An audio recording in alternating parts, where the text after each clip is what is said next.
MLA হোস্টেলের যে ঘরে বসে তৃণমূল কংগ্রেসের সর্বভারতীয় সাধারণ সম্পাদক অভিষেক বন্দ্যোপাধ্যায়ের নামে তোলাবাজি করতে গিয়ে ধরা পড়েছে দুই যুবক, সেই ঘর বুক করার চিঠি দিয়েছিল বিজেপি এমএলএ।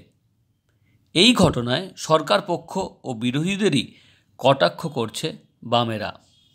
শুনুন কি বলছেন বাম নেতা সুজন চক্রবর্তী। সহকারী এই নাম দিয়ে ভুয়ো টাকা তুলছে। বিজেপির এমএলএ তার নামে বুক করা ঘর, সেই ঘরে বসে কার্যত তোলাবাজির কারবার চলছে। ফোন হচ্ছে, হুমকি হচ্ছে, টাকা দিতে হবে, এবং সেটা নেতাদের নাম করে। কোন নেতাদের নাম করে?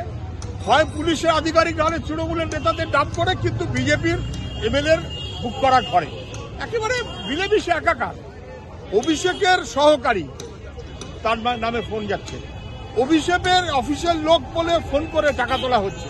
আবার অভিষেক বলছে কর্পোরেশনের ওএসডি, সে তুলছে টাকা। তো কর্পোরেশনের ওএসডি হোক, আর অভিষেকের সহকারী হোক, আর বিজেপির এমএলএর নাম করেই হোক, কিন্তু টাকা তোলার কারবার তাদের তৃণমূলের পক্ষ বিপক্ষ সবাই, বিজেপির পক্ষ বিপক্ষ সবাই। রাজ্যটা কলুষিত হয়ে গেল। Bureau report, Bangabarta.